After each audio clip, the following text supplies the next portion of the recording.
Film unwrapped presenting cell door ये कहानी एक ऐसे रहस्यमय दरवाजे की है जिसके खुलते ही कई सारे राज खुल जाएंगे। इस कहानी की शुरुआत में हमें जॉन को दिखाया जाता है, जो कि एक आर्किटेक्ट है। वो अपनी पत्नी सहरा के साथ बहुत खुश है।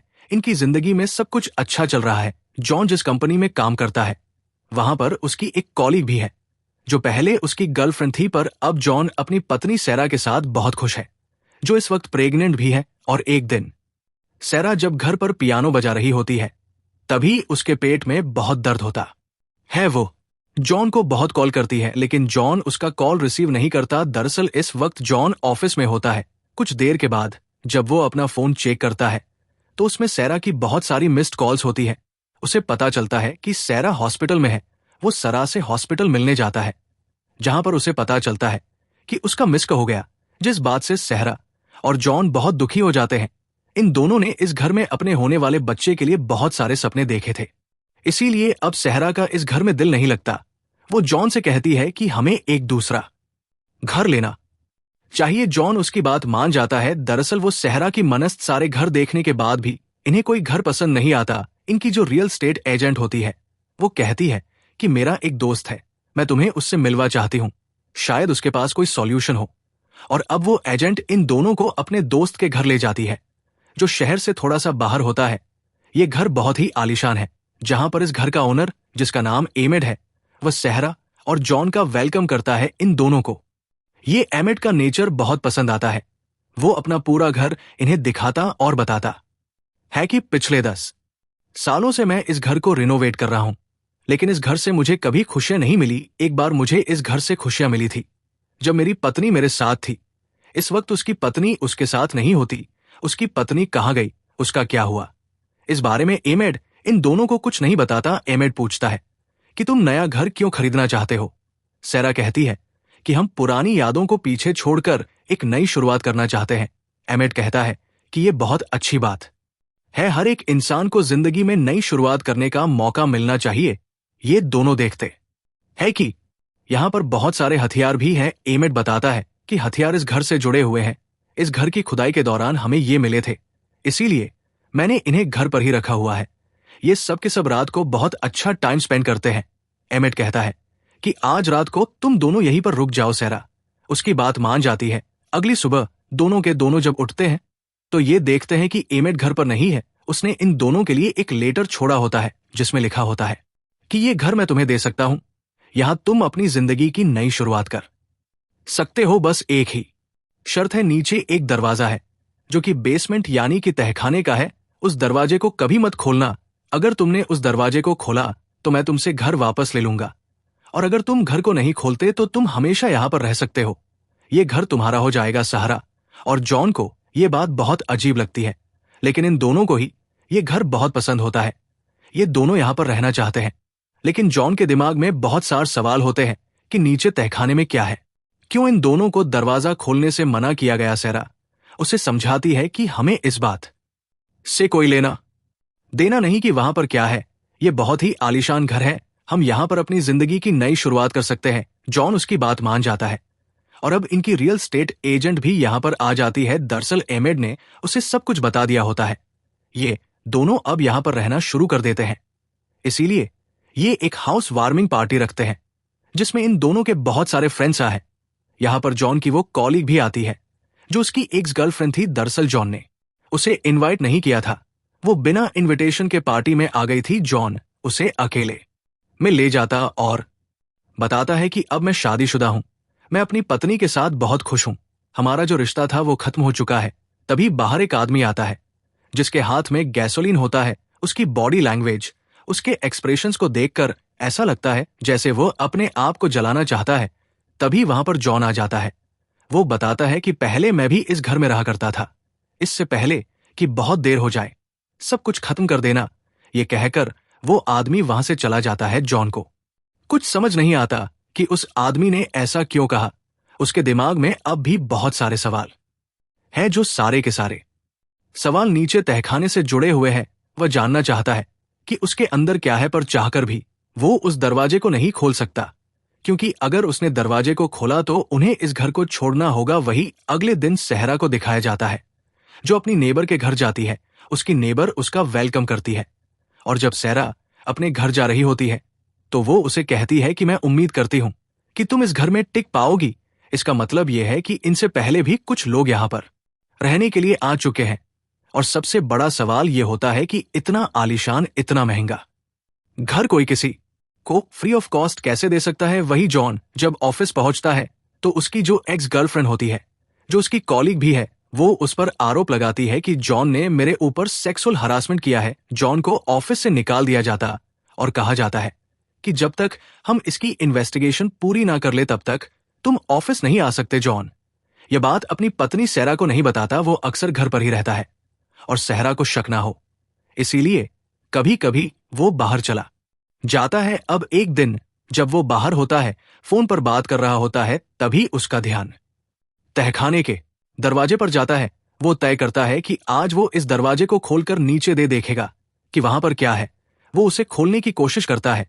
इस कोशिश में उसके हाथ पर चोट भी लग जाती है, जिसके बाद वो दरवाजे को नहीं खोलता। रात को जब वो सहरा के साथ डिनर कर रहा होता है तो वो कहता है क्यों ना हम उस दरवाजे को खोले। वैसे भी अगर हमने दरवाजा खोल दिया तो एमेट को कैसे पता चलेगा कि हमने दरवाजा खोला था। सहरा इस बात पर नाराज हो जाती है। वो कहती है कि तुम्हें इस बात को भूलना होगा कि तहखाने में क्या है, हमें इस बात से कोई लेना देना नहीं है। पर जॉन अब जानना चाहता है कि तहखाने में ऐसा कौन सा राज है जिस वजह से इस घर के पुराने ओनर एमेड ने इन दोनों को वहां पर जाने से, दरवाजा खोलने से मना किया है। अगले दिन वो इस घर का मैप लेकर आता है, जहां पर उसे पता चलता है कि इस घर का ओनर एमेड नहीं बल्कि पॉल नाम का एक आदमी था। पॉल वही आदमी है जो इनके घर के बाहर पार्टी वाले दिन गैसोलीन लेकर आया था, जिसने जॉन से कहा था कि इससे पहले कि बहुत देर हो जाए सब कुछ खत्म कर देना। और अब नक्शा देखने के बाद जॉन को पता चलता है कि घर के अंदर से ही तहखाने तक जाने का एक दूसरा रास्ता भी है। और जब सहरा घर पर नहीं होती, वो उस दूसरे रास्ते को ढूंढने की कोशिश करता है। जल्दी उसे रास्ता मिल जाता है, वो नीचे पहुंच जाता है, लेकिन अब भी उसके सामने एक गेट है, जिस गेट को खोलने के बाद ही वो नीचे तहखाने में जा सकता है। पर इससे पहले कि वो जाता, उसे गाड़ी की आवाज आती और समझ जाता है कि सेरा आ चुकी है, इसीलिए वो वहां से बाहर आ जाता है। जिसके बाद वो अपनी कोलीग, अपनी एक्स गर्लफ्रेंड से मिलने के लिए जाता है। वो एक पार्किंग लॉट में उससे मिलता है, जहां पर वो कहता है कि तुम ये सब क्यों कर रही हो। वो कहती है कि आज जो कुछ सहरा के पास है उस सब पर मेरा हक होना चाहिए था। तुमने मुझसे वादे किए थे, जिन वादों को तुमने तोड़ दिया, और अगर तुमने अब मुझे नहीं अपनाया तो मैं तुम्हारी पत्नी सेरा को सब कुछ बता दूंगी। जॉन कहता है कि अगर तुमने ऐसा किया तो मैं तुम्हें जान से मार दूंगा। दरअसल अब तक सैरा को नहीं पता कि उसकी एक्स गर्लफ्रेंड की वजह से उसे जॉब से निकाल गया है, और जब तक इन्वेस्टिगेशन नहीं होती वो जॉब पर वापस नहीं जा सकता। लेकिन हर रोज जॉन घर से निकल जाता है ताकि उसकी पत्नी सैरा को उस पर शक ना हो। अब एक दिन सैरा जब अपने घर को रिनोवेट कर रही होती है, तभी उसकी तबीयत खराब हो जाती है। टेस्ट करने पर उसे पता चलता है कि वो प्रेग्नेंट है, और तभी बेड के नीचे उसे वही नक्शा मिलता है जो इस घर का है, जो जॉन लाया था। उस नक्शे को देखकर उसे पता चलता है कि नीचे तहखाने तक जाने का एक और रास्ता है। उसे वो रास्ता मिल जाता है। तभी हमें घर के बाहर दिखाया जाता है, जहां पर जॉन की कॉलीग आ जाती है। दरअसल वो सैरा को सब कुछ बताना चाहती है।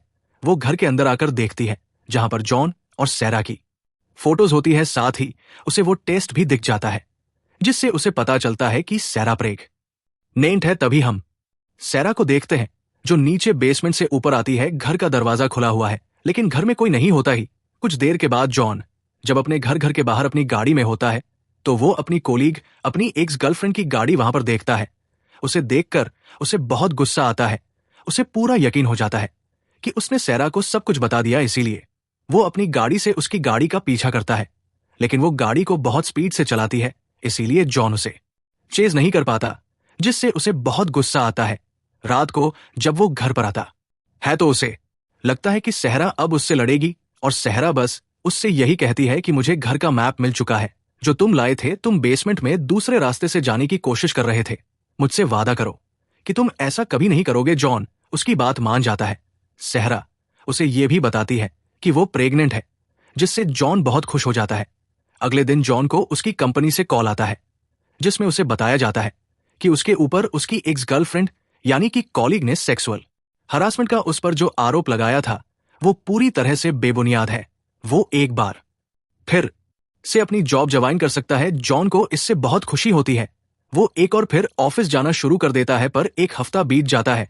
उसकी कॉलीग एक हफ्ते से गायब है, उसी दिन से जिस दिन जॉन ने उसकी गाड़ी का पीछा किया था। अब जॉन जब अपने घर में अपने होने वाले बच्चे के कमरे को रिनोवेट कर रहा होता है, तभी उस एक तस्वीर के पीछे एक गोली दिखती है, जिससे उसके दिमाग में एक थ्योरी आती है। वो अपनी पत्नी सैरा से कहता है कि इस घर में रहने वाले पहले ओनर, जिसका नाम एमेट था, आज से 20 साल पहले उसकी पत्नी और उसका बेटा उसे छोड़कर चले गए थे। मुझे लगता है कि उसने उन दोनों को मारकर नीचे तहखाने में उनकी लाशों को दफना दिया। हमें वहां पर जाकर देखना चाहिए। सैरा कहती है कि ऐसा कुछ नहीं है। अगर उसने अपनी पत्नी और बेटे को मारा होता तो पुलिस उन्हें ढूंढने के लिए यहां पर जरूर आती, उन्हें तहखाने में लाशें मिल जाती। हमें इन सब चीजों के बारे में नहीं सोचना चाहिए। वैसे भी मैं प्रेग्नेंट हूं। मेरे आने वाले 9 महीने बहुत टफ होने वाले हैं। जॉन उसकी बात मान जाता है। अब अगले दिन जॉन के घर में पुलिस इन्वेस्टिगेशन करने के लिए आती है, जहां पर जॉन से कई सारे सवाल पूछे जाते हैं। जॉन सभी सवालों का सही जवाब देता है। वो कहता है कि पहले मेरे रिश्ते थे, लेकिन अब मेरा उससे कोई रिश्ता नहीं था। साथ ही उसने मेरे ऊपर झूठा सेक्सुअल हरासमेंट का आरोप भी लगाया था, जो कि पूरी तरह से गलत था। उसकी पत्नी सहराए सब कुछ सुन लेती है, इसीलिए पुलिस के जाने के बाद इन दोनों के बीच में आर्गुमेंट होते हैं। वही जॉन अब जानना चाहता है कि तहखाने में क्या है। दरअसल बार बार उसके दिमाग में तहखाने को लेकर बहुत सारे सवाल आ रहे होते हैं, इसीलिए वो इस घर के पहले ओनर के पास जाता और पूछता है कि तहखाने में उस सेलर डोर के पीछे क्या है, मैं जानना चाहता हूं। वह बताता है कि यह घर श्रापित है। मैंने अपनी पत्नी के साथ यहां पर बहुत अच्छा वक्त बिताया था, लेकिन बाद में हम दोनों का डाइवोर्स हो गया। तुम उस दरवाजे को मत खोलना। अगर तुमने दरवाजा खोला तो तुम्हारा कॉन्ट्रैक्ट टूट जाएगा। तुम्हें उस घर से जाना पड़ेगा। दरअसल वक्त बीतने के साथ साथ पॉल की दिमागी हालत कमजोर हो चुकी है। जॉन को अपने सवालों का जवाब नहीं मिलता, इसीलिए वो तय करता है कि किसी भी कीमत पर वह तहखाने के दरवाजे को खोलेगा। वो घर जाकर उस सेलर डोर का तहखाने के दरवाजे का ताला तोड़ देता है, पर इससे पहले कि वो उस दरवाजे को खोलता, सहरा पीछे से आकर उसके सर पर वार करती है, जिससे वो बेहोश हो जाता है। और जब उसे होश आता है तो घर के अंदर होता है। सैरा उसके सामने होती है। वो पूछता है कि तुमने ऐसा क्यों किया। सैरा कहती है कि अगर तुमने उस दरवाजे को खोला तो मेरे बहुत सारे राज खुल जाएंगे। वो समझ जाता है कि उसकी कोली को और किसी ने नहीं बल्कि सैरा ने ही मारा है। जॉन पूछता है कि तुमने ऐसा क्यों किया। सैरा कहती है कि उस दिन वो हमारे घर पर आई थी और वो कह रही थी कि जो कुछ आज तुम्हारे पास है उस सब पर मेरा हक है। वह मुझसे तुम्हें छीनना चाहती थी। मैंने उसे ऐसा कहने से मना भी किया, लेकिन वो बार बार एक ही बात को बोल रही थी और धीरे धीरे मेरी तरफ बढ़ रही थी। इसीलिए मेरे हाथ में जो गन थी, मैंने उससे गोली चला दी, जिससे उसकी मृत्यु हो गई। दीवार पर जो गोली जॉन को मिली थी, वो गोली उन्हीं गोलियों में से एक थी जो उसने जॉन की एक्स गर्लफ्रेंड यानी कि कोली के ऊपर चढ़ाई थी। वो बताती है कि उसे मारने के बाद उसकी बॉडी को मैंने नीचे बेसमेंट में छुपा दिया, जिसके बाद में उसकी गाड़ी लेकर यहां से निकल गई और जंगल के बीचों बीच छोड़ दिया। जॉन को समझ में आ जाता है कि उस दिन जब वह अपनी कोली की गाड़ी का पीछा कर रहा था तो उसे सहरा चला रही थी। जॉन कहता है कि मैं पुलिस को सब कुछ बता दूंगा। वो कहती है कि ऐसा मत करना। अगर तुमने ऐसा किया तो पुलिस तुम्हें पकड़ लेगी, क्योंकि मैं सरकारी गवाह बन जाऊंगी। मैं कहूंगी कि तुमने अपनी कोली को मारा है क्योंकि वो तुम्हें ब्लैकमेल कर रही थी। वो तुम्हें अपनी जिंदगी में शामिल करना चाहती थी और तुम अपने परिवार को नहीं खोना चाहते थे, इसीलिए तुमने उसे मारकर उसकी बॉडी को नीचे बेसमेंट में छुपा दिया। पुलिस मेरी हर एक बात को मानेगी, क्योंकि हर एक बात तुम हारे खिलाफ जाती है। जॉन को समझ में आ जाता है कि पुलिस कभी उसकी बातों का विश्वास नहीं करेगी। उसे प्यार से समझाती है कि हमारा बच्चा इस दुनिया में आने वाला है, हम उसके साथ एक नई जिंदगी की शुरुआत कर सकते हैं। मैंने चाहती कि उसके होने के बाद उसे पता चले कि उसका पिता जेल में है। जॉन को उसकी बात माननी पड़ती है। वैसे भी उसके पास इसके अलावा और कोई दूसरा रास्ता नहीं होता। कुछ और महीने बीत जाते हैं और अब सैरा और जॉन अपने घर में एक पार्टी रखते हैं, जो इनके होने वाले बच्चे के लिए होती है। यहां पर बहुत सारे लोग आते हैं और तभी उनकी नेबर बता आती है कि कोई पियानो के ऊपर तुम दोनों के लिए कोई गिफ्ट रख कर गया है। और जब ये उस एनवेलप को खोलते हैं तो उसके अंदर सेलर डोर की यानी कि तहखाने के दरवाजे की चाबी होती है, जो कि इनसे पहले यहां पर रह रहे इस घर के ओनर एमेड ने इनके लिए भेजी थी। साथ ही एक लेटर भी होता है जिसमें लिखा होता है कि तुम अब उस दरवाजे को खोल सकते हो। लेकिन वहां पर जो राज है, जो वहां पर सीक्रेट्स है, तुम उन्हें एक्सेप्ट करने के लिए और बर्दाश्त करने के लिए तैयार रहना। ये चाबी को वहीं पर छोड़कर अपने घर में आए हुए लोगों के साथ फोटो खिंचवाने के लिए चले जाते हैं। फोटो में हर कोई खुश होता है सिवाय जॉन के, क्योंकि अब भी उसके दिमाग में बहुत सारे सवाल हैं। दरअसल ये पूरी कहानी इंसानों की फितरत, उनकी सच्चाई को बताती है।